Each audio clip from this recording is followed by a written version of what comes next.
Victory to the Divine Mother, Divya Jananଙ୍କର ଜୟ ହଉ। କିଛି ମାଙ୍କର ବାଣୀଙ୍କର ପଠନ ସହିତ ଆମେ କାର୍ଯ୍ୟକ୍ରମ ଆରମ୍ଭ କରିବା। Immensity, infinitude, wonder, thou alone art, and thou shinest resplendent in all things। ସୁନ୍ଦର ବାଣୀ ମାଙ୍କର ଆଉ ଗୋଟେ ବାଣୀ ପଠନ କରିବା। Practice silence of mind, it gives the power of understanding, the mother। ଆଉ କେତେଟା ବାଣୀ ଅଛି ମାଙ୍କର, ସୁନ୍ଦର ସୁନ୍ଦର ବାଣୀ ଆସିଛି ଆଜି କେବଳ ମାଙ୍କର ବାଣୀକୁ ପଠନ କରିବା। For the sake of sadhana and for the sake of work, it's always better to work silently, since to work silently। ମାଙ୍କର ଏଇ ବାଣୀ ଗୁଡ଼ିକର ପଠନ ସହିତ ପ୍ରଭୁ ମାଙ୍କ ଚରଣ କମଳରେ ଆମେ ଅନନ୍ତ କୋଟି ପ୍ରଣାମ ଜଣାଇ ଆରମ୍ଭ କରିବାକୁ ଯାଉଛୁ ଆଜିର ଅନଲାଇନ ଶ୍ରୀ ଅରବିନ୍ଦ ଆଶ୍ରୀସନ କାର୍ଯ୍ୟକ୍ରମ। ଆଜିର ଅନଲାଇନ ଶ୍ରୀ ଅରବିନ୍ଦ ଆଶ୍ରୀସନ କାର୍ଯ୍ୟକ୍ରମରେ ଉପସ୍ଥିତ ସମସ୍ତ ଭାଇ ଆପଣମାନଙ୍କୁ ବନ୍ଦେ ମାତରମ୍। ଆପଣ କାର୍ଯ୍ୟକ୍ରମ ଆରମ୍ଭରେ ଚାଲନ୍ତୁ ଆମେ କିଛି ଥର ନିରବରେ ଧ୍ୟାନସ୍ଥ ହେବା ପ୍ରଭୁଙ୍କର ମନ୍ତ୍ରମୟୀ ସାବିତ୍ରୀର ଆବୃତ୍ତି ସହିତ। ଆଜିର ମନ୍ତ୍ରମୟୀ ସାବିତ୍ରୀର ଉଚ୍ଚାରଣ ପୃଷ୍ଠ ସଂଖ୍ୟା ରହିଛି 237। ଆଜିର ମନ୍ତ୍ରମୟୀ ସାବିତ୍ରୀକୁ ଆବୃତ୍ତି କରିବା ପାଇଁ ଆମେ ଅନୁରୋଧ କରିବା ଢେଙ୍କାନାଳରୁ ଆମର ଅତି ପ୍ରିୟ ପ୍ରସାଦ ଭାଇଙ୍କୁ। ଭାଇ ଆପଣ ମନ୍ତ୍ରମୟୀ ସାବିତ୍ରୀ ଆବୃତ୍ତି କରନ୍ତୁ, ଆମେ ସମସ୍ତେ ନିରବରେ ପ୍ରଭୁ ମାଙ୍କ ପ୍ରତି ଧ୍ୟାନ ଦେବୁ। ସମସ୍ତେ ସାଇଲେନ୍ସ ହେବା। ମା ମା ମା ମା ମା ମା। Mantramay Savitri, Book 2, Canto 9, The Paradise of the Light Gods. In passionate responses, half unveiled, he reached the realm of ecstasies unknown. A touch supreme surprised his hurrying heart. The class was remembered of the wonderful, and hence leaped down of white beatitudes. Eternity drew close, disguised as love, and laid its hand upon the body of time. A little gift comes from the immensitudes, but measureless to life its gain of joy. All the untold beyond is mirrored there. A giant drop of the bliss unknowable overwhelmed his limbs, and round his soul became a fiery ocean of felicity. He foundered drowned in sweet and burning vast, the dire delight that could shatter mortal flesh. The rapture that the gods sustained he bore, immortal pleasure cleansed him in its waves, and torn his strength into undying power. Immortality captured time and carried life. Immortality captured time and carried life. End of Canto 9. Bande Mataram. धन्यवाद भाई। मंत्रमयी सावित्री ध्यान स्थित कार्यक्रम चलते भक्ति नैवेद्य प्रभु मां चरण कमल अर्पण करवा। आज कार्यक्रम प्रभु मां चरण आरंभ एक भक्ति नैवेद्य अर्पण करने आम अनुरोध करवा दशपल्लू आमर अति प्रिय सविता आपन को अपा गोटे भक्ति नैवेद्य प्रभु मां चरण कमल आपण निवेदन करते। अपा हे जीवन जीवन नुहे लक्ष्य जदि नहीं, हे जीवन जीवन नुहे लक्ष्य जदि नहीं, लक्ष्य मोर रहिब सदा, लक्ष्य रहिब सदा सत्यर सेवा पाई। ए जीवन जीवन नुहे लक्ष्य जदि नहीं, এই জীবন জীবন নুহে লক্ষ্য যদি নাহি ଅନ୍ୟର ଦୋଷ ଦେଖିବା ପାଇଁ ସମୟ ଦେବା ନାହିଁ ନିଜ ସ୍ୱଭାବ ହେବାକୁ ଭଲ ତତ୍ପର ଥିବା ରହି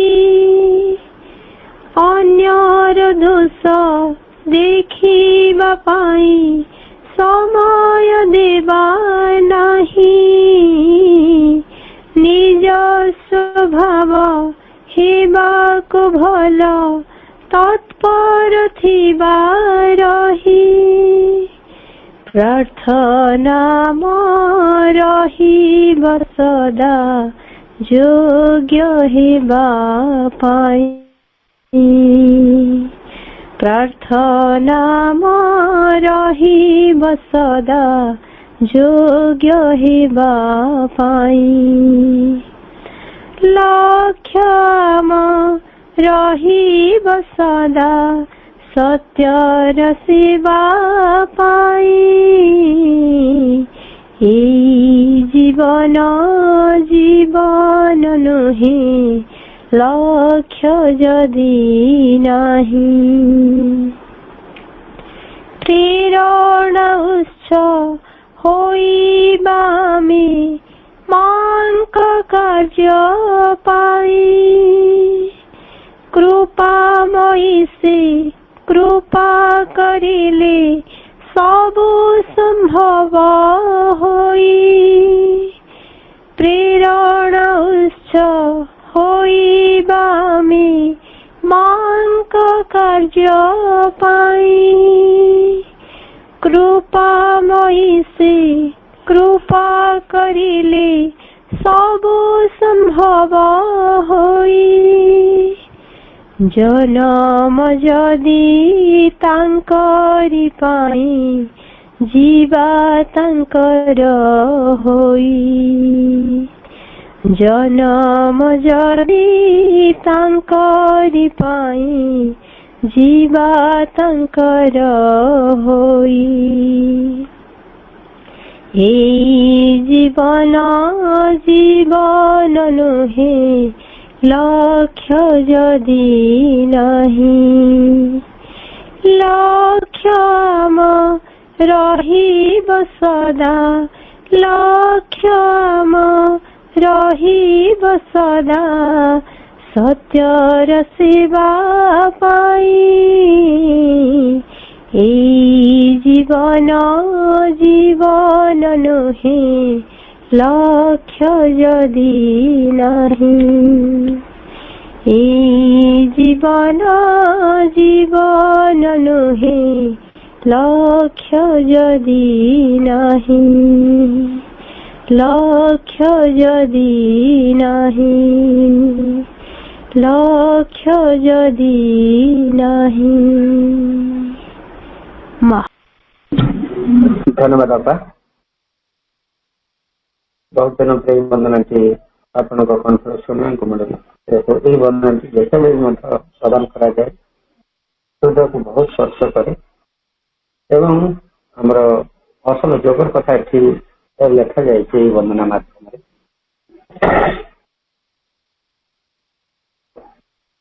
ଡୁ ଆଉ ଡୋଣ୍ଟ କୋଉଟା କରିବା ଆଉ କୋଉଟା କରିବା ନାହିଁ ମାଙ୍କ ଯୋଗରେ ସବୁ କଥା ଅସଲ ରହସ୍ୟ ଏହି ବନ୍ଦନାରେ ନିହିତ ରହିଛି ଅତି ସ୍ୱଳ୍ପ ଭିତରେ ମଧ୍ୟ ସ୍ୱଳ୍ପ ପଙ୍କ୍ତି ଭିତରେ ମଧ୍ୟ ପୂର୍ଣ୍ଣ ଯୋଗର ଅସଲ ରହସ୍ୟକୁ ଏହି ବନ୍ଦନା ମାଧ୍ୟମରେ କୁହାଯାଇଛି ଜନ୍ମ ଯଦି ଆମର ତାଙ୍କରି ପାଇଁ ବଞ୍ଚିବା କେବଳ ତାଙ୍କରି ପାଇଁ ତାଙ୍କର ହେବା ପାଇଁ ଆମେ ଯୋଗ୍ୟ ଯନ୍ତ୍ରଟି ହେବା ଏତେ ସାଧନ ଏତେ ସବୁ କାର୍ଯ୍ୟ ଆମେ କରିଚାଲିଛେ ଏବଂ ଭାଇ ପୃଷ୍ଠା ପରେ ପୃଷ୍ଠା ସାଧା ଆଲୋଚନା କରି ସିନ୍ଥେସିସ୍ ଅଫ୍ ଯୋଗରେ ଡିସିନ୍ଥେସିସ୍ ଅଫ୍ ଯୋଗରେ କରିଚାଲିଛେ ଏହି ଜୀବନ କେବଳ ତାଙ୍କରି ପାଇଁ ଏବଂ ତାଙ୍କ ହେଇ ଉଠିବା ନିଜେ ହେଇ ଉଠିବାର ଏହି ଯୁଗ ସୁନ୍ଦର ବନାନ୍ତି ସବିତା ପ୍ରାର୍ଥନା ନିବେଦନ କରିଥିବାରୁ ଆପଣଙ୍କୁ ଅନେକ ଅନେକ ଧନ୍ୟବାଦ परवर्ती कार्यक्रम प्रभुकर से महान एवं पवित्र दिव्य ग्रंथ the synthesis of yoga yoga सम्मान और धारावाहिक आलोचना और साध्य कार्यक्रम गति हवा सप्ताह तो 2 दिन हमको आलोचना साध्य ब्रती कराउछन्ति हमर अति प्रिय बरगड़रू डॉक्टर चित्तरंजन साहू भाईकर एत वर्ष भितर गोटे चैप्टर सरी चैप्टर 18 सरी आत्मा और आत्मार मुक्ति प्रसंग सरी गतकाल तार समराइजेशन करते भाई सुंदर भाव आत्मार मुक्ति ये व्यक्तिगत आत्मा किपरि मुक्ति पाइब एवं परमत्व प्राप्त हो आम समस्त किपरि परमत्व को प्राप्त करवा तारी संपर्क रे अनेक कथा से अध्याय कहिसेंति प्रभु एवं ताको आम सुंदर भाव में भाई कथा शुणुले बुझुले आज गोटे नूतन विषय को आम आलोचना करबा पई स्थिर करिसे चैप्टर 19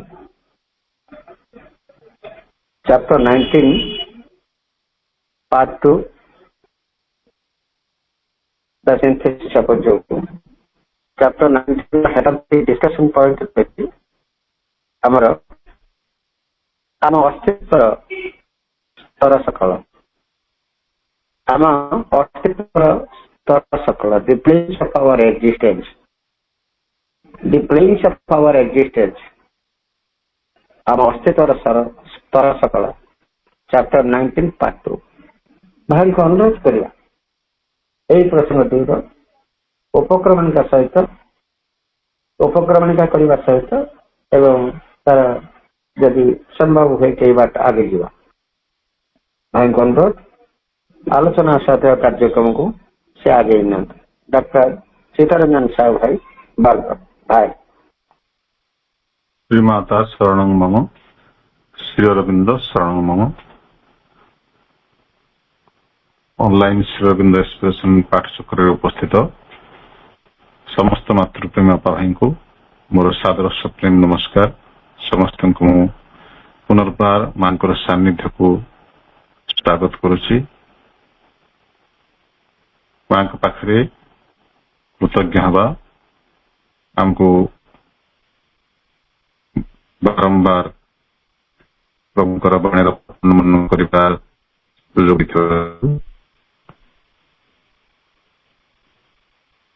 आरंभ करवा ग्रंथ योग समन्वय द्वितीय भाग पूर्ण ज्ञान योग 19 अध्याय the planes of our existence आम अस्तित्व विभिन्न स्तर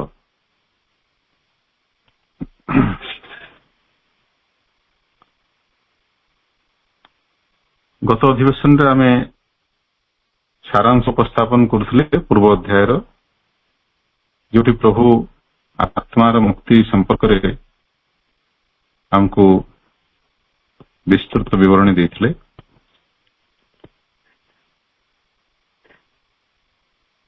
एठी प्रभु चेतनार स्तर विषय रे स्तर गुड़िक विषय रे वर्णना करुछन्ति एवं ता पूर्वरु से उपस्थापन करुछन्ति जे चेतनार विभिन्न स्तर विषय रे सचेतन हवा आम पक्षे कहीं नितांत आवश्यक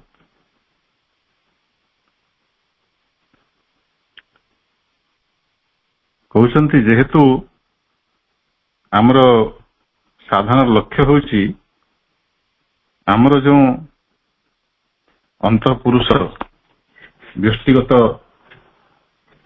सत्तार जो पुरुष अंश ताहा दिव्य पुरुष व परम पुरुष सहित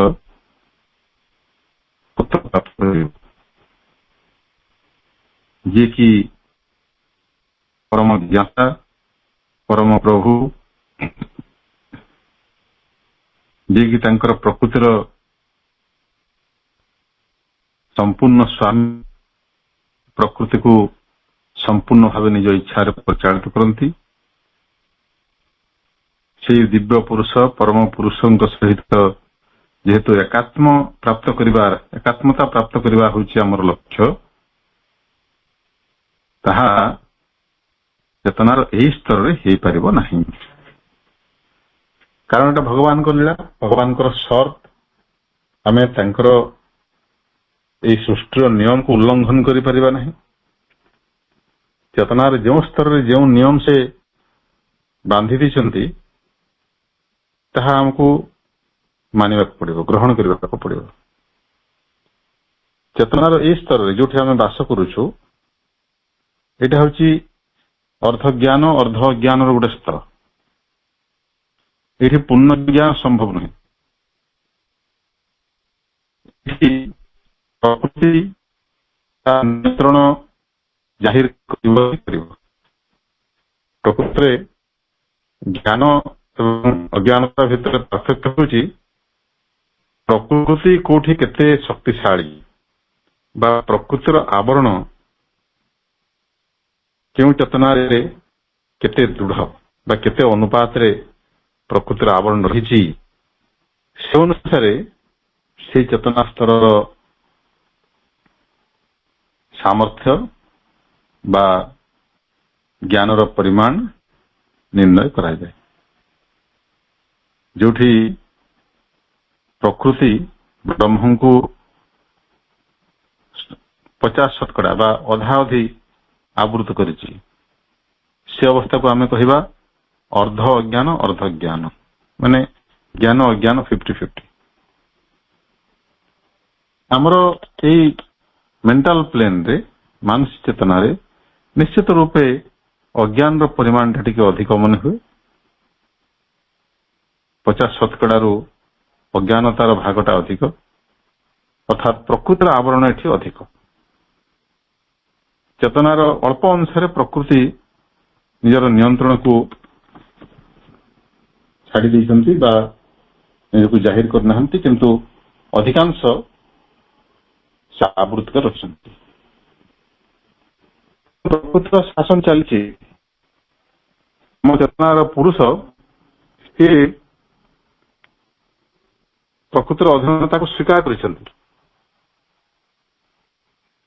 ତେଣୁ ଏଇ ଚେତନା ଉପରେ, ଏଇ ଚେତନାରେ ଥାଇକରି ଆମେ ପ୍ରକୃତି ଉପରେ ପୂର୍ଣ୍ଣ କର୍ତ୍ତୃତ୍ୱ ଜାହିର କରିପାରିବା ନାହିଁ।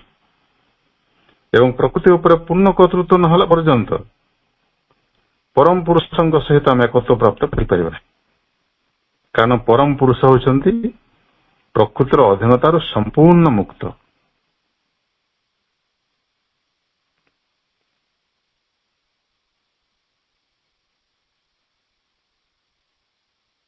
ସେଥିପାଇଁ ଆମେ ଯେଉଁ ଚେତନା ସ୍ତରରେ ଅଛନ୍ତି,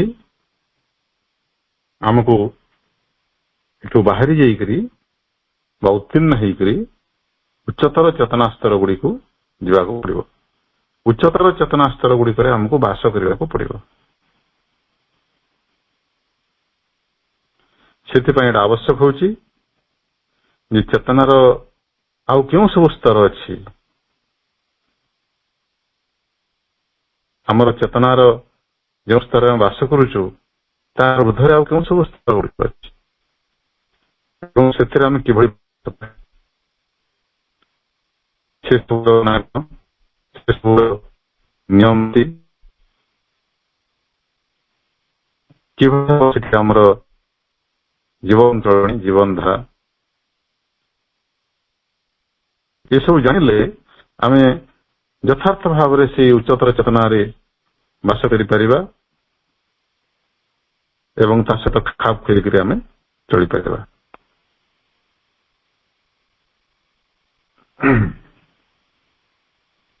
ତେଣୁ ପ୍ରଭୁ ଆମ ଚେତନାର ବିଭିନ୍ନ ସ୍ତର ସମ୍ପର୍କରେ ଏ ଅଧ୍ୟାୟରେ ବର୍ଣ୍ଣନା କରୁଛନ୍ତି। ଚେତନାର ସ୍ତର ଗୁଡିକ ସମ୍ପର୍କରେ ଆମେ ଉଣା ଅଧିକେ ଜାଣୁ। ପ୍ରଭୁଙ୍କର ପୂର୍ଣ୍ଣ ଯୁଗର ଯେଉଁ ଧାରା, ଚେତନାର ଉତ୍ତରଣ ବା ବିବର୍ତ୍ତନ, ଅନେକ ଜାଗାରେ ଆମେ ସେଟା ପଢିଛନ୍ତି। ଆମର ଏଇ ଯୋଗ ସମନ୍ୱୟ ମହାଗ୍ରନ୍ଥରେ ମଧ୍ୟ ପ୍ରଥମ ଭାଗରେ ଚେତନାର ବିଭିନ୍ନ ସ୍ତର ଗୁଡିକ ସମ୍ପର୍କରେ ବିଭିନ୍ନ ଅଧ୍ୟାୟରେ ଆଲୋଚନା କରାଯାଇଛି।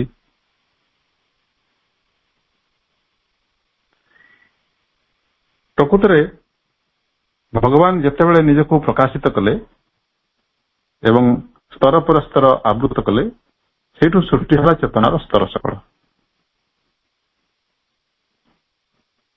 ପ୍ରଥମେ ସୃଷ୍ଟି ହେଲେ ସଚିଦାର, ସେମାନେ ପୁଣି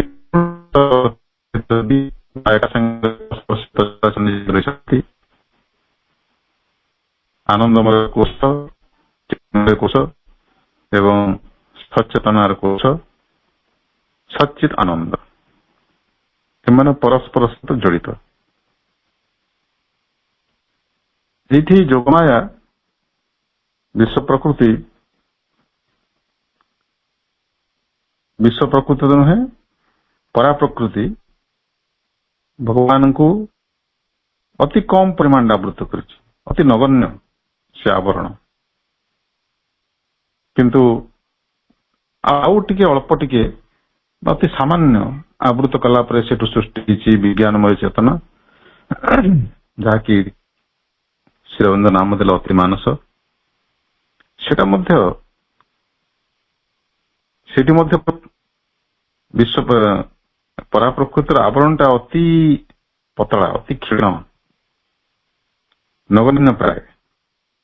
କାରଣ ସେଠି ପୁରୁଷ ପୂର୍ଣ୍ଣ ଭାବରେ ନିଜକୁ ପ୍ରକାଶିତ କରନ୍ତି ଏବଂ ସେ ପୂର୍ଣ୍ଣ ସ୍ୱାଧୀନତା ଅବଲମ୍ବନ କରନ୍ତି। ତାପରେ ତା ତଳକୁ ଯେଉଁ ରହିଲା ଅପରା ପ୍ରକୃତି, ଏଇ ବିଶ୍ୱ ପ୍ରକୃତି, ଏଇଠି ଯୋଗମାୟାଙ୍କର ଖେଳ ପ୍ରଖର ଭାବରେ ଚାଲିଛି। ସ୍ତର ପରେ ସ୍ତର ଆବୃତ କରିଛନ୍ତି। ସମ୍ପର୍କରେ ଆମେ ଜାଣୁ, ମାନସ, ଜ୍ୟୋତିର୍ମାନସ ଏବଂ ଅଧିମାନସ। ଅଧିମାନସରେ ସର୍ବାପେକ୍ଷା କମ ଆବୃତ କରିଛନ୍ତି, ତଥାପି ସେ ଆବୃତ। କାରଣ କୃଷ୍ଣଙ୍କର ମଧ୍ୟ କିଛି ଅସାମର୍ଥ୍ୟ ଅଛି, ଦେବତା ମାନଙ୍କର ମଧ୍ୟ କିଛି ସୀମାରେଖା ଅଛି। ଯଦିଓ ସେ ସୀମିତତାଟା ମନୁଷ୍ୟ ଚେତନା ପାଇଁ ବୋଧଗମ୍ୟ ହେଇନପାରେ, ମନୁଷ୍ୟ ଚେତନା ଠାରୁ ଏତେ ଦୂରରେ ସେ ଚେତନା। ତାପରେ ସମ୍ବୋଧି ବା ଅନ୍ତର୍ଜ୍ଞାନର ସ୍ତର, ତାପରେ ଜ୍ୟୋତିର୍ମାନସ ଇଲୁମିନ୍ଡ ପ୍ଲେନ୍, ତାପରେ ହାୟର ମେଣ୍ଟାଲ ପ୍ଲେନ୍ ଉଚ୍ଚତର ମନଚେତନାର ସ୍ତର, ତାପରେ ଆମେ ଯୋଉଠୁ ବାସ କରୁଛୁ ଏହି ସାଧାରଣ ମନଚେତନାର ସ୍ତର, plane of ordinary human mind, mental plane. ଏଇଠି ବିଶ୍ୱ ପ୍ରକୃତି ପୁରୁଷଙ୍କୁ ବହୁତ ପରିମାଣରେ ଆବୃତ କରିଛନ୍ତି ଏବଂ ଏଇଟା ମଣିଷ ଭିତରେ ମଧ୍ୟ ବହୁତ କିଛି ପାର୍ଥକ୍ୟ ରହିଛି। ଅନେକ ମଣିଷ ଏପରି ଅଛନ୍ତି ଯେଉଁମାନେ ଯୋଗମାୟାଙ୍କର ଆବରଣକୁ ଭେଦି ଭଗବାନଙ୍କର ଉଦ୍ଦେଶ୍ୟକୁ ବୁଝିପାରନ୍ତି। ସେମାନେ ଦେବତୁଲ୍ୟ, ସେମାନଙ୍କ ଭିତରେ ଦେବତା ମଧ୍ୟ ଅଛନ୍ତି। ପୁଣି ସେଇ ମଣିଷ ଭିତରେ ଦାନବୀୟ ଚେତନା ମଧ୍ୟ ରହିଛନ୍ତି, ଯେଉଁମାନେ କି ଅତି ଅନ୍ଧକାରାଚ୍ଛନ୍ନ, ଅନମନୀୟ, ଅଗ୍ରହଣଶୀଳ। ଏଟା ହଉଛି ମନୋମୟ ଚେତନାର ସ୍ତର। ତା ତଳକୁ ପ୍ରାଣମୟ ଚେତନା, ପ୍ରାଣ ଚେତନା, ଯୋଉଠି ମନ ନାହିଁ, ଅର୍ଥାତ୍ ମନ ନଥିବା ଜୀବ ଜଗତର ଚେତନା ସ୍ତର। ସେଠି ଆହୁରି କେତେ ରିଜିଡ୍ ହେଇଥିବ, କଠୋର ହେଇଥିବ ଏ ଚେତନା ଦିବ୍ୟ ଆଲୋକକୁ ବରଣ କରିବା ପାଇଁ, ଏଟା ଅନୁମାନ କରିପାରିବା।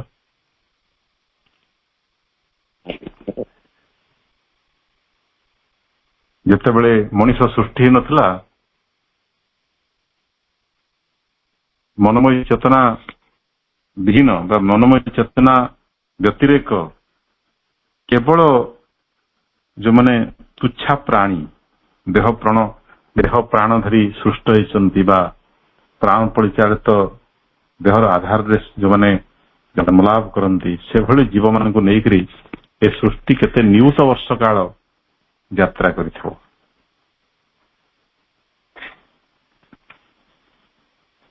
ଏବଂ ତା ତଳକୁ ମେଟେରିଆଲ ପ୍ଲେନ୍, ଯୋଉ ପ୍ରାଣ ବି ନାହିଁ, ମାନେ ଧାତୁ ପିଣ୍ଡ,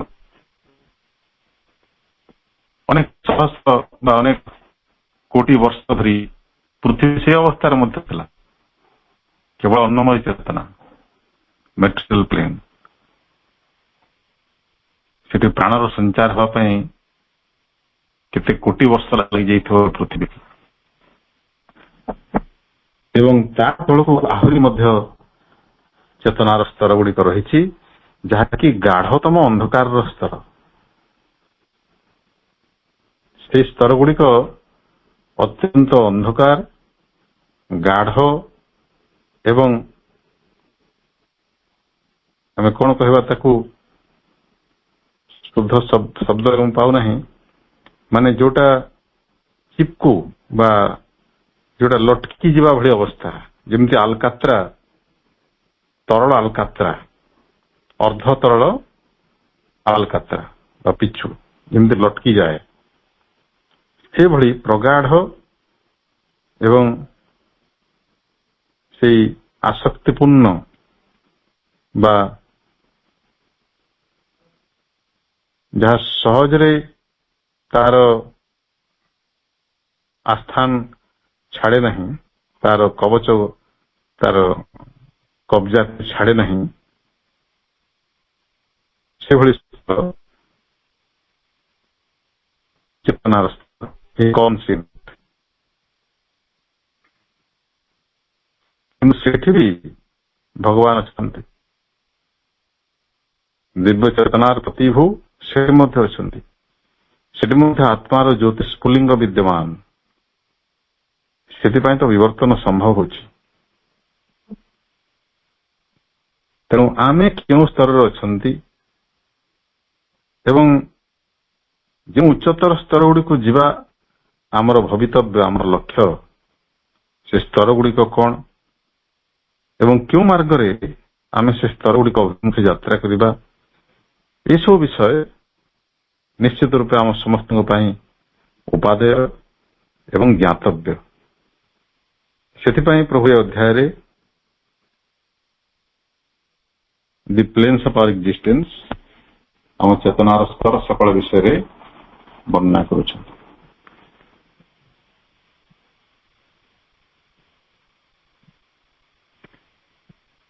ଆମେ ଆରମ୍ଭ କରିବା ଆମର ଅଧ୍ୟୟନ ଏ ଅଧ୍ୟାୟର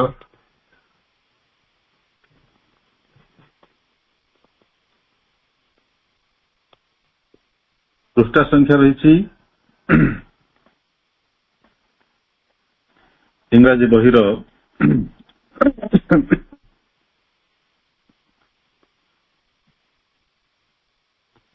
446, 446,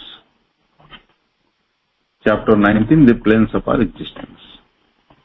If the Purusha in us has thus to become by union with its highest self, the divine Purusha, the knower, Lord, the enjoyer of its Prakriti, it can be done evidently by dwelling on the present plane of our body. ଯଦି ଆମ ଚେତନାର ଅନ୍ତଃପୁରୁଷ ପରିଶେଷରେ ସେଇ ପରମ ପୁରୁଷ ବା ଦିବ୍ୟ ପୁରୁଷଙ୍କ ସହିତ ମିଳିତ ହେବେ, ଯେଉଁ ଦିବ୍ୟ ପୁରୁଷ ହେଉଛନ୍ତି ଜ୍ଞାତା, ପରମ ଜ୍ଞାତା, ସ୍ୱାମୀ, ଏବଂ ତାଙ୍କର ପ୍ରକୃତିର ସେ ହେଉଛନ୍ତି ମୁକ୍ତ ଉପଭୋକ୍ତା, ଏକମାତ୍ର ଭୋକ୍ତା ଏବଂ ସ୍ୱତନ୍ତ୍ର ଭୋକ୍ତା। ମାନେ ତାଙ୍କୁ କେହି ସେଠି ବାଧା ଦେଇପାରିବେ ନାହିଁ, ପ୍ରକୃତି ତାଙ୍କୁ ଅଟକେଇ ପାରିବ ନାହିଁ, ତାଙ୍କ ଉପରେ କୌଣସି ପ୍ରକାର ରେଷ୍ଟ୍ରିକ୍ସନ ବା ଚାପ ପ୍ରୟୋଗ କରିପାରିବ ନାହିଁ। ସେଇ ପରମ ପୁରୁଷ ତାଙ୍କ ସହିତ ଯଦି ଆମ ଏଇ ବ୍ୟକ୍ତିଗତ ଚେତନାର ପୁରୁଷଙ୍କର ମିଳିତ ହେବାର ଅଛି, ତାହେଲେ ସେଇ ପ୍ରକ୍ରିୟାଟି ବା ସେ ଘଟଣାଟି ଚେତନାର ଏଇ ଭୂମିରେ ସମ୍ଭବ ନୁହେଁ ବୋଲି ପ୍ରଭୁ ସ୍ପଷ୍ଟ କରିଦେଲେ। କାହିଁକି ଏଇ ଭୂମିରେ ସମ୍ଭବ ନୁହେଁ? ନା ଏଇ ଭୂମିରେ ପ୍ରକୃତିର ରାଜତ୍ୱ ଚାଲିଛି। For that is the material plane in which the reign of prakriti is complete. ଏଇଟା ହଉଛି ଆମର ଅନ୍ନମୟ ଚେତନା ବା ଜଳ ଚେତନାର ସ୍ତର, ଯୋଉଠି ପ୍ରକୃତିର ରାଜତ୍ୱ ହେଉଛି ସମ୍ପୂର୍ଣ୍ଣ, ଅର୍ଥାତ୍ ପ୍ରକୃତି ପୂର୍ଣ୍ଣ ରୂପରେ ଏହାକୁ ଅଧୀନ କରି ରଖିଛି, ଶାସନ କରୁଛି। ଦେୟାର ଦ ଡିଭାଇନ୍ ପୁରୁଷ ଇଜ୍ ଏଣ୍ଟାୟାରଲି ହିଡେନ୍। ଏଇ ଚେତନାରେ, ଏଇ ମନମୟ ସ୍ତରରେ ପୁରୁଷ, ଦିବ୍ୟ ପୁରୁଷ ସମ୍ପୂର୍ଣ୍ଣ ରୂପରେ ଆବୃତ ହେଇଯାଇଛନ୍ତି, ଲୁଚି ଯାଇଛନ୍ତି in the binding surge of her activities of nature. ପ୍ରକୃତିର ଗୋଟେ ଅନ୍ଧଶ୍ୱାସ ମଧ୍ୟରେ, ବ୍ଲାଇଣ୍ଡିଂ ସର୍ଜ ମାନେ ଅନ୍ଧ କରିଦେଲା ଭଳି, ସର୍ଜ ମାନେ ଉଚ୍ଛ୍ୱାସ, ମାନେ ସତେ ଯେମିତି ଗୋଟେ ବିରାଟ ଢେଉ ମାଡ଼ି ଆସୁଛି, ଯାହାକି ଆମକୁ ଡୁବେଇ ଦଉଛି, ଆମର ନିୟନ୍ତ୍ରଣ ନାହିଁ, ଆମକୁ କିଛି ଦେଖାଯାଉ ନାହିଁ। ପ୍ରକୃତି ସେଭଳି ଗୋଟେ ବିରାଟ ଢେଉ, ଗୋଟେ ସୁନାମି ହୋଇ ଆମକୁ କବଳିତ କରି ନେଉଛି, ଆମକୁ ବୁଡେଇ ଦଉଛି। ଅର୍ଥାତ୍ ଏହି ଚେତନା ସ୍ତରରେ ପ୍ରକୃତି ସମ୍ପୂର୍ଣ୍ଣ ଭାବରେ ପୁରୁଷଙ୍କୁ ନିଜର ଅଧୀନ କରି ରଖିଛି, ଲୁଚେଇ ରଖିଛି। ଯେମିତି ମହାଭାରତ 2ୟ ଅଧ୍ୟାୟରେ ପ୍ରଭୁ କହିଲେ, ସେ ନିଜର ଯୋଗ ମାୟାରେ ଆବୃତ। In the gross pomp of her workings, ପ୍ରକୃତିର ସ୍ଥୂଳ ଆଡମ୍ବରତା ଭିତରେ ପରମ ପୁରୁଷ ବା ଦିବ୍ୟ ପୁରୁଷ ଲୁକାୟିତ ହେଇକି ରହିଛନ୍ତି। ସ୍ଥୂଳ ଆଡମ୍ବର, ଆଡମ୍ବର କାହିଁକି କହିଲେ, ଆମେ ଯାହାକୁ ବହୁତ ମହତ୍ୱ ଦଉଛୁ ଜୀବନରେ, ଯାହାର କି ପ୍ରକୃତ ମୂଲ୍ୟ କିଛି ନାହିଁ, କିନ୍ତୁ ଏଇ ବାହ୍ୟ ଦୃଷ୍ଟିରେ, ବାହ୍ୟ ଜୀବନରେ, ସଂସାରରେ ତାର ମହତ୍ୱ ବହୁତ ବେଶୀ। ତେଣୁ ଗ୍ରସ୍ ପମ୍ପ ପ୍ରଭୁ କହିଲେ ତାକୁ। ଯେମିତି ଆମର ଯାବତୀୟ ସାଧନାର ପ୍ରକ୍ରିୟା ଗୁଡିକ, ସିଦ୍ଧି ଲାଭର ପ୍ରକ୍ରିୟା, ଯଶ ଖ୍ୟାତି, ଯାହା ସବୁ ଆମେ କରୁଛନ୍ତି ନିଜ ଚେତନାର ବିକାଶ ନାଁରେ, ଏସବୁ ପ୍ରକୃତିର ଗୋଟେ ଗୋଟେ ଲୀଳା, ପୁରୁଷଙ୍କୁ ଅଧୀନ କରି ରଖିବାର, ଆବୃତ କରି ରଖିବାର ଗୋଟେ ଗୋଟେ ଅଭ୍ୟାସ ଏସବୁ। And the individual soul emerging from her involution of spirit in matter, subject in all its activities to the entangling in the material and vital instruments, is unable to experience the divine freedom. Individual soul, ମୋର ବ୍ୟକ୍ତିଗତ ଆତ୍ମା, ବ୍ୟକ୍ତିଗତ ସତ୍ତାର ଯେଉଁ ଆତ୍ମପୁରୁଷ, ଯାହା ସମ୍ପର୍କରେ ଆମେ ଗତ ଅଧିବେଶନରେ ଆଲୋଚନା କରୁଥିଲେ, ଆମର ସେଇ ବ୍ୟକ୍ତିଗତ ଆତ୍ମା ବା ଆତ୍ମପୁରୁଷ, ଯିଏକି ତାଙ୍କର ସେଇ ଇନଭଲ୍ୟୁସନରୁ, ନିବର୍ତ୍ତନରୁ ବିବର୍ତ୍ତନ ଆଡକୁ ଯାତ୍ରା କରୁଛନ୍ତି। ବ୍ୟକ୍ତିଗତ ଆତ୍ମା ଚେତନା ଭିତରେ, ଅନ୍ନମୟତା ଭିତରେ ଇନଭଲ୍ଭ ହେଇକି ରହିଥିଲେ, ନିବର୍ତ୍ତିତ ହେଇକି ରହିଥିଲେ, ସେଥିରୁ ସେ ବିକଶିତ ହେଉଛନ୍ତି। Subject in all its activities to its entangling in the material and vital instruments, ଯେ କି ତାଙ୍କର ସମସ୍ତ ଗତିବୃତ୍ତିରେ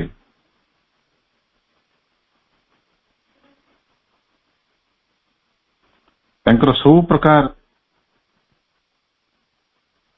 ଛନ୍ଦାଛନ୍ଦି ହେଇକି ରହିଥିବା ଗତିବୃତ୍ତି ଗୁଡିକ ଭିତରେ in the material and vital instruments, ଅନ୍ନମୟ ଏବଂ ପ୍ରାଣମୟ ଯନ୍ତ୍ର ଗୁଡିକରେ, ପ୍ରାଣମୟ ସାଧନ ଗୁଡିକରେ is unable to experience। এই ଜାଗାରେ ପ୍ରଭୁ କହିଲେ, ଅନ୍ତରାତ୍ମା ତାଙ୍କର ଅନ୍ନମୟ ଏବଂ ପ୍ରାଣମୟ ଯନ୍ତ୍ର ଗୁଡିକରେ, ଅନ୍ନମୟ ଯନ୍ତ୍ର ଏହି ଶରୀର ଏବଂ ପ୍ରାଣମୟ ଯନ୍ତ୍ର ଗୁଡିକ ହେଉଛନ୍ତି ଆମର ଏଇ ଇନ୍ଦ୍ରିୟାନୁଭୂତି ଗୁଡିକ, ଆବେଗ ପ୍ରବେଗ ଇତ୍ୟାଦି। ଏଇସବୁ ମଧ୍ୟରେ ଆମର ଆତ୍ମପୁରୁଷଟି ଡିଭାଇନ ଫ୍ରିଡମକୁ ଅନୁଭବ କରିପାରୁନାହାନ୍ତି, ଦିବ୍ୟ ସ୍ୱାଧୀନତା। କାରଣ ସ୍ୱାଧୀନତା ହେଉଛି ଗୋଟେ ଦିବ୍ୟ ଗୁଣ, ଭଗବାନଙ୍କର ଗୁଣ। ଭଗବାନଙ୍କର ସ୍ୱାଧୀନତା ରୂପକ ସେ ଗୁଣକୁ ଏଠି ଆମର ଆତ୍ମପୁରୁଷ ଅନୁଭବ କରିପାରୁନାହାନ୍ତି କହୁଛନ୍ତି। All this freedom and mastery is only the subtle subjection of mind to ପ୍ରକୃତି। ଯାହାକୁ ଏଠି ଆମେ ସ୍ୱତନ୍ତ୍ରତା ବୋଲି କହୁଛୁ, ମୁକ୍ତି ବୋଲି କହୁଛୁ, ଏବଂ ପ୍ରଭୁତ୍ୱ ମାଷ୍ଟ୍ରି, ପ୍ରକୃତି ଉପରେ ଆମର ମାଷ୍ଟ୍ରି ଆସିଗଲାଣି, ଆମର ଆଧିପତ୍ୟ ବା ପ୍ରଭୁତ୍ୱ ଆସିଯାଇଛି ବୋଲି ଆମେ ଯେଉଁ ଅନୁଭବ କରୁଛୁ, ଯାହାକୁ ଆମେ ଏଇ ମୁକ୍ତି ଏବଂ ପ୍ରଭୁତ୍ୱର ନାମ ଦଉଛୁ, ତାହା ପ୍ରକୃତରେ ଗୋଟେ ସୂକ୍ଷ୍ମ ଅଧୀନତା, ସୂକ୍ଷ୍ମ ଦାସତ୍ୱ। Is only the subtle subjection of mind to ପ୍ରକୃତି। ଆମର ଏଇ ମନମୟ ଚେତନାର ଯେଉଁ ଦାସତ୍ୱ ଟୁ ପ୍ରକୃତି, ପ୍ରକୃତି ପାଖରେ ଆମର ମନମୟ ଚେତନା ନିଜର ଦାସତ୍ୱକୁ ସ୍ୱୀକାର କରି ନେଇଛି।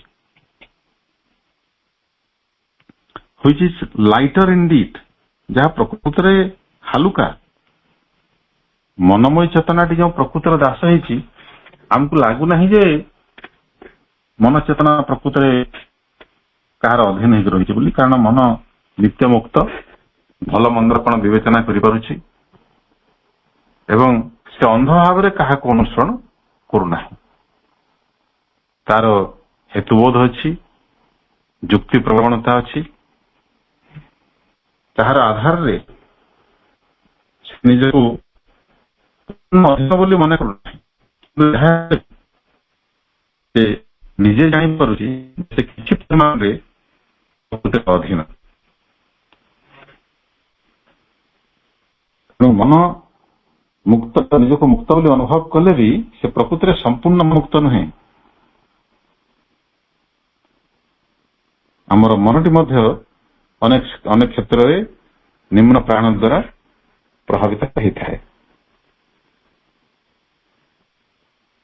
ଆମର ମନ ଯଦି ଜାଣିପାରେ ବହୁତ ପରିମାଣରେ କୋଉଟା ଠିକ ଭୁଲ, କୋଉଟା ସତ୍ୟ ମିଥ୍ୟା, କୋଉଟା ପାପ ପୁଣ୍ୟ, ତଥାପି ଜାଣିବା ସତ୍ତ୍ୱେ ମଧ୍ୟ ଆମର ମନକୁ କବଳିତ କରିଦିଏ ଆମର ଅଶୁଦ୍ଧ ପ୍ରାଣ, ନିମ୍ନ ଚେତନା।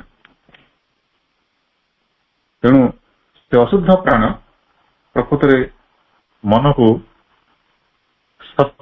ସତ୍ୟାନୁରାଗୀ ହେବାକୁ ଦିଏ ନାହିଁ। ଯଦି ମନ କେତେବେଳେ ସତ୍ୟର ପରିଚୟ ପାଇଯାଏ, ଆମର ସେଇ ଅଶୁଦ୍ଧ ପ୍ରାଣ ପ୍ରକୃତି ତାକୁ ପୁନର୍ବାର ଆବୃତ କରିଦିଏ। It is only the subjection of mind to Prakriti, which is lighter indeed, near to the possibility of liberty and rule, than the gross subjection of the vital and material things. এই ମନ ପ୍ରକୃତି ମୁକ୍ତିର ବହୁତ ନିକଟତର ସ୍ଥାନ ଅଛି। ଟିକିଏ ଏକାଗ୍ର ହେଲେ, ସଚେତନ ହେଲେ ଏବଂ ଅହଂକୁ ତ୍ୟାଗ କଲେ ସେ ପାଇଯିବ ଯଥାର୍ଥ ମୁକ୍ତିର ସ୍ୱାଦ। Nearer to the possibility of liberty and rule than the gross subjection of the vital and material things. ପ୍ରାଣିକ ଏବଂ ଅନ୍ନମୟ ଚେତନାର ଉପାଦାନ ଗୁଡିକ ତାହା ଯେତିକି ପରିମାଣରେ ଆବଦ୍ଧ ହେଇଛନ୍ତି ପ୍ରକୃତି ସହିତ, ପ୍ରକୃତି ସେମାନଙ୍କୁ ଯେତେ ଆବଦ୍ଧ କରି ରଖିଛି, ସେ ତୁଳନାରେ ମନଟା କମ ଆବଦ୍ଧ ହେଇକି ଅଛି ବୋଲି ପ୍ରଭୁ କହୁଛନ୍ତି। ଆମର ପଶୁ ଜଗତରେ, ବୃକ୍ଷ ଜଗତରେ ଏବଂ ଜଡ଼ ପଦାର୍ଥ ଜଗତରେ, metal, in the world of metals, ପଥର ମଧ୍ୟ ସେଭଳି ଗୋଟେ ଜଡ଼ ପଦାର୍ଥ, ଗୋଟେ ଭୌତିକ ସତ୍ତା। ଏମାନଙ୍କର ସବଜେକ୍ସନ ବା ଅଧୀନତାଟା ବହୁତ ବେଶୀ, ଅତି ଦୃଢ଼, ମଜବୁତ ଏବଂ ଦୀର୍ଘସ୍ଥାୟୀ। ସେ ତୁଳନାରେ ମନମୟ ସତ୍ତାର ଦାସତ୍ୱ ଖୁବ କମ, ଅତି ପତଳା, ହାଲକା। କିନ୍ତୁ ତା ସତ୍ତ୍ୱେ still not real freedom and mastery। ଏ ମନର ସ୍ୱାଧୀନତା, ସ୍ୱାଧୀନତା କହିଲେ ମନ ଯୋଉ ଦେଖିପାରୁଛି ପ୍ରକୃତିର ଲୀଳାକୁ ବା ନିଜର କର୍ତ୍ତବ୍ୟ ଅକର୍ତ୍ତବ୍ୟ ସମ୍ପର୍କରେ गोटे यथेष्ट परिमाण रे सत्य धारणाटे करिपारुछि एथर जाना पड़ुछि जे मन प्रकृतिर अधीनतार बहुत परिमाण रे मुक्त किंतु प्रभु कहते से मुक्ति अति नगण्य एटा हमर काम मन हेटे यथार्थ मुक्ति नुहे but it's not the real freedom and mastery बोल प्रभु कहले ता सत्ते मन जदिओ जानि परुछि एटा तथापि यथार्थ मुक्ति एवं स्वतंत्रता नुहे मुक्ति एवं प्रभुत्व नुहे therefore we have to speak of different planes of our consciousness तेणु हमको एठी we have had to speak हमको एठी कहबा को पड़ुछि विभिन्न चेतना विभिन्न गुड़िक संपर्क रे मनोमय चेतनार जो आध्यात्मिक स्तर गुड़िक संपर्क रे प्रभाव को वर्णना करिवे बोली प्रभु कहउछन्ति for if this did not exist the liberation of the embodied being would have been impossible here on earth जदि ए सब न थांता चेतनार असंख्य स्तर जदि ए सब न थांते ताहले ए व्यक्तिगत सत्तार मुक्ति ए पृथ्वी रे केबे संभव होता नहीं बोली प्रभु कहउछन्ति he would have to wait and at most to prepare himself for seeking it in other worlds जदि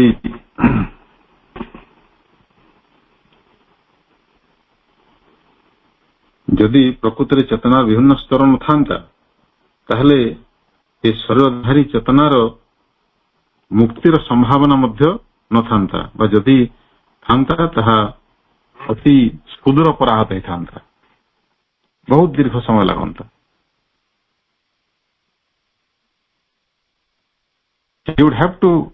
he would have had to wait ताकू अनंत काल धरी अपेक्षा करने को पड़ता एवं अति बेसी रे से निज को प्रस्तुत करि पारंता जे एई जगत रे नहल नहीं अन्य जगत रे से तांको पाई पारो अर्थात पुरातन जोगी माने मार्ग को बाहर कले देखिले जे एई भूमि रे चेतनार एई भूमि रे ताको समाने मनोमय चेतनार भूमि बोली नाम देइथांतु बा न देइथांतु से देखिले एई भूमि रे प्रकृत मुक्ति संभव नहीं ताको अनंत काल धरि अपेक्षा करबा पड़िबो निजको प्रस्तुत करबा पई for seeking it in other worlds and in a different kind of physical or spiritual embodiment से मुक्ति पाइबा पई हेले ताको भिन्न लोक गुडी को यात्रा करबा पड़िबो एवं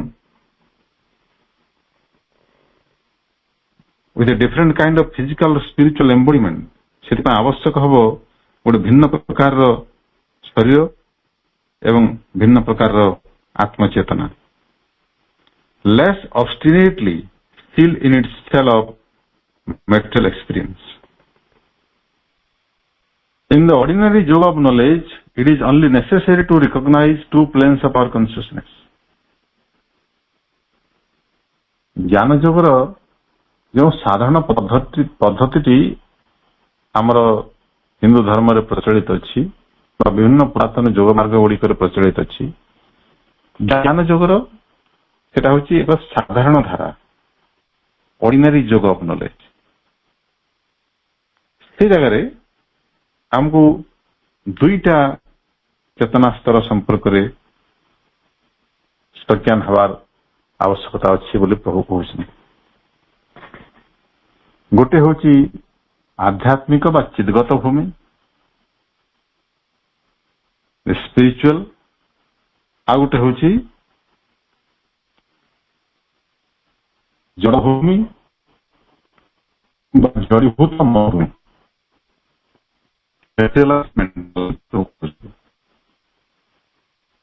अर्थात मनोचेतना मध्य ଜଡ଼ତ୍ୱ ଭିତରେ ଜଡ଼ ଚେତନା ଭିତରେ ନିଜକୁ ଆବଦ୍ଧ କରି ରଖିଛି। The pure reason standing between these two views views them both. The pure reason standing between these two views them both, cuts through the illusions of the phenomenal world, exceeds the materialized mental plane, sees the reality of the spiritual, and then the will of the individual Purusha, unifying itself with its poise of knowledge, rejects the lower and draws back to the supreme plane.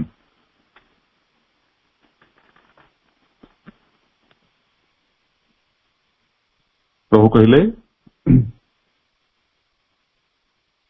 The pure reason, शुद्ध हेतुबोध, standing between this two views, standing between this two, आमर दुई चेतना स्तर जहाँ विषय कहगला, गोटे आध्यात्मिक चेतना स्तर आ गोटे हूँ जड़ीभूत मनोमय चेतनार स्तर, जड़ीभूत मनोभूमि। ये दुईटी भितर बास करुचे आमर प्योर रीजन बा शुद्ध हेतुबोध बा हेतुवाद। शुद्ध हेतुवाद टी उभय को गोटे पट रही संपूर्ण मेटेरियलिस्टिक बा भौतिकवादी चेतना एवं अन्य पक्षरे आध्यात्मिक चेतना स्पिरिचुअल प्लेन।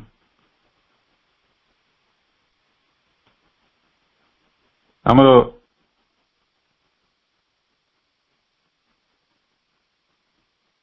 प्योर रीजन बा शुद्ध हेतुबोधटी ए उभय को समदृष्टि देखे,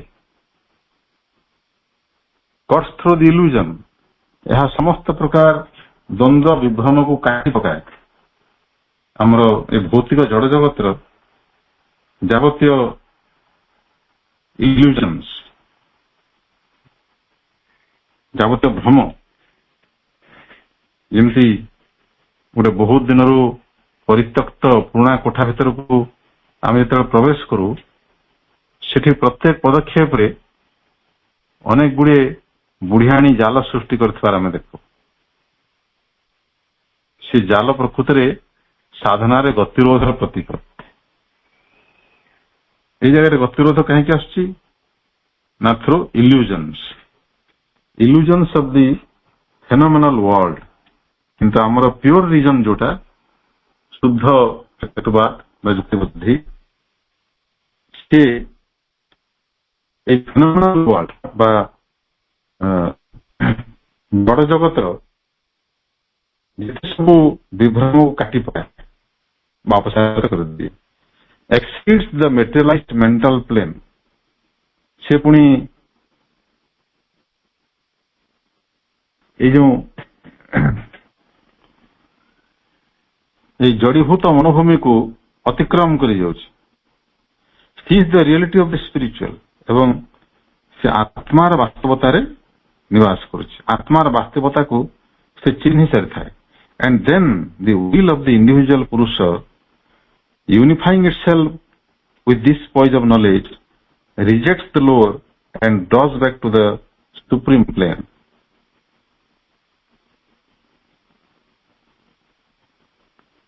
तापर कहते जे आमर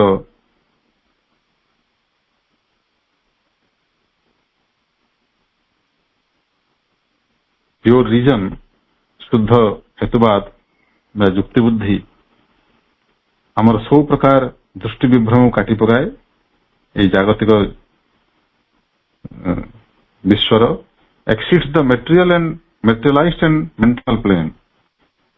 आमर से हेतुबोध बा युक्ति बुद्धि जड़ीभूत मन स्तर को अतिक्रम कर जाए। Sees the reality of the spiritual, आत्मार वास्तवता को से सीधा सीधा देखे। And then the will of the individual पुरुष, सेते बेले ए व्यक्तिगत पुरुषंकर जो संकल्प यूनिफाइंग विथ दिस पॉइजन, चेतनार ज्ञानर ସ୍ତର ସହିତ ନିଜକୁ ଏକାତ୍ମ କରି reject lower and goes back to the supreme plane. ସେ ନିଜେ ନିଜକୁ ପ୍ରତ୍ୟାଖ୍ୟାନ କରିଦିଏ ଲୋଅର ଆଉ ଲୋଅର ପ୍ଲେନ ଗୁଡିକୁ ନିମ୍ନ ସ୍ତର ଗୁଡିକୁ ସେ ବହିଷ୍କାର କରିଦିଏ ପ୍ରତ୍ୟାଖ୍ୟାନ କରିଦିଏ ବା ସେଠୁ ବାହାରିଯାଏ ଓହରିଯାଏ unifying itself with this poise of knowledge rejects the lower and draws back to the supreme plane. ସେ ପଛକୁ ହଟି ହଟି ନିଜ ଚେତନାର ପରମ ସ୍ତର ଶାଶ୍ୱତ ସ୍ତର ସହିତ ସେ ଏକାତ୍ମ ହୋଇଯାଏ dwells there ସେଠି ବାସ କରି ରହେ loses mind and body ମନ ଏବଂ ଶରୀରକୁ ସେ ଧୀରେ ଧୀରେ ହରେଇ ବସେ sheds life from it and merges itself in the supreme Purusha. ଆମର ସେଇ ହେତୁବୋଧ ବା ଯୁକ୍ତି ବୁଦ୍ଧି ସେ ତ ମନ ଆଉ ଦେହକୁ ହରେଇ ସାରିଥାଏ ବା ମନ ଦେହର ଅତି ତୁଚ୍ଛ ରେଖାକୁ ସେ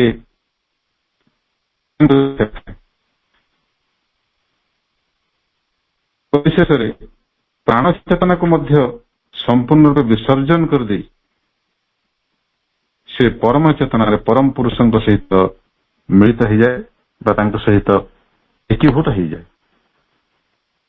is delivered from the individual existence. ସେତେବେଳେ ଆମର ଚେତନା ଏହି ବ୍ୟକ୍ତିଗତ ଅସ୍ତିତ୍ୱରୁ ମୁକ୍ତି ଲାଭ କରି ସେ ପରମ ପୁରୁଷଙ୍କ ସହିତ ଏକାତ୍ମ ହେଇଯାଏ ଆଗକୁ ଆମେ ଆହୁରି ପ୍ରାଞ୍ଜଳ ଭାବରେ ଗଭୀର ଭାବରେ ଟିକିନିଖି ଭାବରେ ଅଧ୍ୟୟନ କରିବା ସମୟ ତ ହେଇଯାଇଛି ତେଣୁ ଆଜି ପାଇଁ ଆଲୋଚନାକୁ ଏଠି ବିରାମ ଦେବା ସମସ୍ତ ଅପା ଭାଇଙ୍କୁ ତାଙ୍କର ସାଗର ଯୋଗଦାନ ନିମନ୍ତେ ଆନ୍ତରିକ ଧନ୍ୟବାଦ ଜଣାଉଛି ମାଙ୍କ ପାଖରେ ସମସ୍ତଙ୍କ ତରଫରୁ ବିନମ୍ର କୃତଜ୍ଞତା ନିବେଦନ କରି ରହୁଛି ବନ୍ଦେ ମାତରମ୍। ଧନ୍ୟବାଦ ଭାଇ ସୁନ୍ଦର ଭାବରେ ଉପସ୍ଥାପନ କରିଛନ୍ତି ଆଜି ଉପକ୍ରମଙ୍କ ସହିତ ବିଷୟବସ୍ତୁକୁ ଆମେ ପ୍ରବେଶ କରିଛେ ଯେ ଆମର ଅସ୍ତିତ୍ୱର ସ୍ତର ସକଳ ଏ ସମସ୍ତଙ୍କୁ କିପରି ଆମେ ସେଇ କିପରି ରୂପାନ୍ତରିତ ହବା ବା ଏକ ସ୍ଥାପନ ହବ ପ୍ରଭୁଙ୍କ ସହିତ ମହାନ ସେଇ ଯୋଉଟା କି ମାନେ ପରମ କଳିଙ୍ଗଙ୍କ ସହିତ ପରମଙ୍କ ସହିତ ଗୋଟେ ପରେ ଗୋଟେ ସ୍ତର ଆମର ତ ଅସ୍ତିତ୍ୱ ସ୍ତର ସକଳ କହିଲା ବେଳେ ଭାଇ ସୁନ୍ଦର ଭାବରେ ତାକୁ ଉପସ୍ଥାପନ କରୁଥିଲେ ପ୍ରଭୁଙ୍କ ଭାଷାରୁ ମନ ଜଗତ ମନ ପ୍ରାଣ ଶରୀର ଜଡ଼ କଥା କହୁଥିଲେ ଏ ସବୁ ଯାକ ଏ ସମସ୍ତେ କିପରି ୟା ଭିତରେ ବି ଅନେକ ସ୍ତର ରହିଛି ତ ସେ ଗୋଟେ ମୁଖ୍ୟ ସ୍ତରକୁ ଗଲାବେଳେ ଅନେକ ସ୍ତର ଅଛି ଅନେକ ସ୍ତର ପରେ ସ୍ତର ଆମେ ପରବର୍ତ୍ତୀ ପର୍ଯ୍ୟାୟରେ ପ୍ରଭୁ ତାକୁ କହିବେ ଏ ସବୁ ଯାକ କିପରି ଆମେ ସବୁ ଯାକ କିପରି ସେଇ ମୁଖ୍ୟ କେନ୍ଦ୍ରବିନ୍ଦୁ ସହିତ କିପରି ଏକୀଭୂତ ହବ ତାର ସବୁ ଉପାୟ ପ୍ରଭୁ ବୁଝାଉଛନ୍ତି କାରଣ ସିନ୍ଥେସିସ୍ ଅଫ୍ ଯୋଗରେ ତାହା ହେଉଛି ପ୍ରାକ୍ଟିକାଲ ସେ ପ୍ରାକ୍ଟିକାଲ କଥା ଗୁଡ଼ିକ କହୁଛନ୍ତି ସେଇ ଜ୍ଞାନ ଆମକୁ ଲାଭ କରିବାର ଅଛି ସମସ୍ତେ ଟିକେ ଆଟେଣ୍ଟିଭଲି ଜଏନ୍ କଲେ ବହୁତ କିଛି ଜାଣିପାରିବା ଏବଂ ଉପସ୍ଥିତି କମ ହେଲେ ବି ମଧ୍ୟ ଆମେ ତାକୁ ୟୁଟ୍ୟୁବରେ ଅପଲୋଡ ବି କରୁଛୁ ତେଣୁ ୟୁଟ୍ୟୁବ ମଧ୍ୟ ଭାଇଙ୍କର ପାଠରକର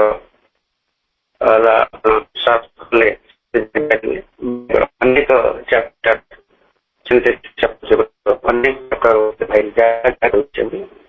ପ୍ରଭୁଙ୍କର ଏଇ ଗ୍ରନ୍ଥଟିର ଯାହା ଆଲୋଚନା ହେଇଛି ସବୁ ଜାଣିପାରିବା